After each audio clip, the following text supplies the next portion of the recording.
Hello and welcome back to our channel. On today's episode, we're going to talk about the 5 things that we wished we would have known before we started homeschooling. Are you ready? Ready. Number 1, don't be disillusioned. Homeschooling is hard work. Some days are more challenging than others. Sometimes the kids will be excited to learn new things. Some days they will be very resistant towards learning new things. So you want to make sure that you stick to it because it'll work out in the end and you'll be so glad that you decided not to give up. And in our case, my wife stays at home and I go to work. So in some cases, if that's the case for you, you might get phone calls at work. I can't take it. This is so hard. You're driving me crazy. But you know what? That's a part of it. That's one thing, again, the first thing we wish we would have known, but it's going to be okay. You'll overcome. Number 2, you don't have to be an expert, but you do need resources. So the most important thing about homeschool is that not everybody will have a background in teaching, especially with little kids or older kids, high school kids, what have you. Mm-hmm. Your biggest help is going to be the resources that you can find at the library, online articles, just other homeschooling families that you can get together with, because those are what's going to be able to help you be more knowledgeable in different learning styles and how to help your kids to pretty much be successful in homeschool. Mm-hmm. So look for those online resources. There are tons of websites that offer free worksheets, lesson plans. Make sure that you do the homework for homeschool just like you would expect your students to do the homework in homeschool. And that's a great point. And just to kind of go along with what you're saying, and as you keep going along, as your students keep growing and growing, and as you keep progressing every year through homeschool, there will come a time where your older students will actually be teaching the younger students. And also another thing as it relates to being an expert, and you were saying, is that if I could bring it down to one word, it would be humility. Sometimes what we think we might know, when we actually get into the curriculum, we realize we have no idea how to do first grade math. And so it's very important to be humble, very important to be flexible, and as my wife said, use as many resources as you possibly can. Number 3, be organized, but also be flexible. This is a big one. You might have lofty expectations about what you want to do with homeschool. My suggestion is to have an agenda on the board every day so that your students will know what's expected of them, but also be very flexible, because you might not get to all of the assignments that you have assigned for the day. And when that happens, don't worry, you can always pick up later. That's one of the freedoms of homeschool. If the kids are acting crazy and they just won't sit still because they might have the wiggles, let them go outside. Take plenty of breaks and then bring them back once the wiggles are out. If they need a nap, you can bring them back and finish up the assignments. But don't be afraid to not get through all of your assignments. And sometimes it's really hard to, most students don't get a chance to have conversations about the things that they are learning. And that goes all into number 3, which is being organized, being flexible. And the point that you mentioned as far as having an agenda, and one thing we have up here is something called a word of the day. So we'll put up a word, we'll write the definition or definitions, because sometimes words will have more than one meaning. And then we have a set of instructions on what we want the kids to do. And the instruction in this case is use the word of the day as many times as you can in a sentence and in topics of conversation. So as a parent, okay, that mainly is depending upon us, because we usually initiate the conversation by using the word of the day. And then as the conversation gets going, we'll provide them opportunities, whether they know it or not, to be able to use that exact word in the conversation. Number 4, homeschool does not have to be like public school. One of the biggest mistakes that I made when we started homeschooling over 5 years ago was trying to imitate public school inside of our homeschool. It made me miserable. It made the kids miserable. There were lots of crying, mostly on my part, and a lot of frustrated evenings trying to, get everything done for the next day. And over time, I've learned that homeschool does not have to look like public school at all. Homeschool looks like what you want it to look like. You don't always have to be at home in order to homeschool. Learning happens every day, all day, wherever you are. Some of our best learning lessons that we have here in homeschool is when we're out and about. When I allow the kids to make the grocery store list, give them the grocery store money, and they have to put together a budget and a list and stick to it. Life lessons are something that they don't normally get in a public school education. So don't be afraid to get out of the house, go on plenty of field trips, and just immerse your kids in life lessons in addition to book smarts. So when they're out, use the word of the day with someone that they might interact with at the grocery store or at the pharmacy, wherever you guys are. But homeschool does not have to look like public school. It looks like whatever you want it, and you have the freedom, especially in homeschool, to make it look and work the way you need it and the way your children need it to look.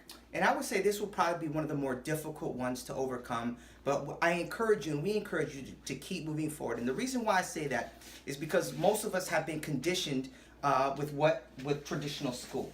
You show up, you sit in your desk with your name on it, you don't move, you raise your hand to go to the restroom, you gotta take the pass, you gotta sit here in your desk. If you get up and roam around, you might get an email from the teacher or a phone call. We didn't have email in my days. Well, we did, but it wasn't as fancy as today. But you might get a phone call, might get a note home. So we're conditioned in our brains to view school based on how we grew up.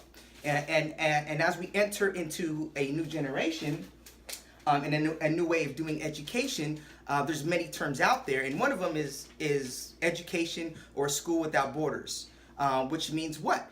We tear down the traditional four walls, and as my wife said, get out there and explore. So this will definitely be the most difficult one, because you will find yourself doing some of the same things with your children as they did to you when you were coming up in school. And not to say that some of those things aren't positive and some of those things aren't necessary, but expand, go outside of the box, tear down those walls, and find opportunities to teach your children everywhere.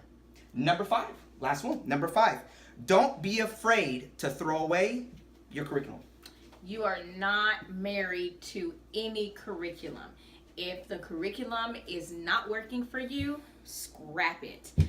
Over the years, I have had what some consider the best curriculum, and it just didn't work for me, and it didn't work for my kids.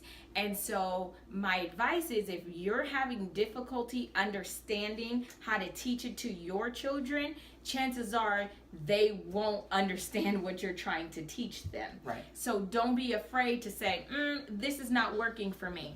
I know you spent your money and you might want to just stick with it, but if you're noticing that your kid is not understanding or is not really clicking, move on. There are tons of online resources that you can use to begin if you are on a homeschooling budget and you can't really afford an all-in curriculum.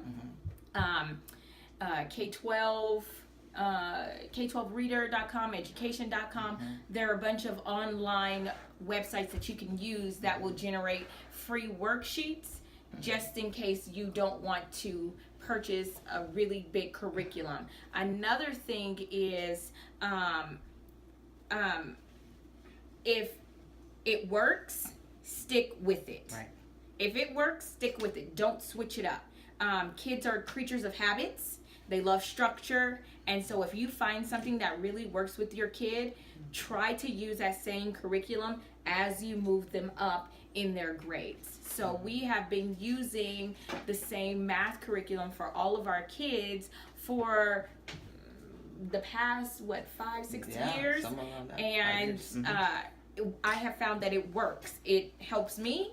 I can understand it enough to teach my kids, and they can now help their brothers and sisters when they get to that level. So that's part of mastery. If your kids can teach if your older kids can teach your younger kids the same concept, that's how you know that they've mastered it, and that's a curriculum that you would want to keep.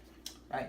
And that's the ultimate goal, is to get to the point where your children are teaching their younger siblings if there's more than just them in the house learning, because that is one component that will help them to retain that information for a much longer period of time. As I'm thinking here and as I'm growing up, as I learned 5th grade math, I didn't have the opportunity to teach 4th grade math, 3rd grade math, or 2nd grade math to maybe not just only my brothers and sisters, but maybe even some of the students that were at the school I was at. And because of that, perhaps I didn't really retain the information as long as I should have retained it. So curriculum, there's many great things out there, and I will say this: got to develop the love to research, read, and research. There's so much out there. Things are changing all the time. It's very important that you are reading. I mean, I just can't stop saying reading, because in our conversations before about this and in the past, it has always been, I was reading this and I found this. I was reading this and I read that. I saw this in an email and I read it. And I did my research into it, and we tried it, and it worked. Some worked, some did not work. Yes. So that is it. Thank you for watching our channel. On the channel, there should be a folder or a tab that says Homeschool. So we have more videos than just the one we're giving to you now about homeschool. So check them out. Is there anything you want to say? Yes, if you have any questions or any comments, you can leave them below. We'll do our best to get back to you and help you with whatever we can help you with. And there's one thing I think I'm forgetting to mention. Oh, yes. Collaboration and networking is very, very important. If you can find homeschooling families in your area or around you, that is so very important and so valuable. While you may not use the same curriculum or have the same schedule as another homeschooling family, the number one most important thing is that their dedication, their commitment, and their priority to their children's education is on par with yours. That's right. You always want to look for like-minded people, especially when you're in the homeschool journey. That's right. It gets kind of lonely sometimes, so it's good to have other kids and other families that are also homeschooling at the same degree that you're homeschooling, so that you can get together, go on field trips, share some inside information, especially with homeschooling, and just have some adult time in the middle of a homeschool day, because being surrounded by kids all day, every day, it can get quite overwhelming. It can get very overwhelming. So we didn't cover everything, and I'm sure some of you might have questions after you watch this video. So please send us your questions. Send us your comments. We'd love to address any question that you have, and perhaps that question or suggestion might lead to another video that goes into more depth on what you're looking to get answered. Also, it's important to know that we still struggle all the time. But we've been doing this for almost 6 years now, going on 6 years, 7 years? A little bit over 6 years. A little bit over 6 years now. So a lot of what we've had to go through, our goal is to make sure, our goal is to eliminate some of those hurdles that you possibly had. Not to eliminate all the struggles that you're going to have with homeschool, but just, to be able to make sure that y'all get set off on the right foot, and you don't have to go through some of those same struggles that we go through. So please make sure you comment, like, subscribe, share, and also ask questions. And we'd love to answer your questions, provide any feedback to you that we can. Thank you for watching. Thank you. Bye. Bye-bye.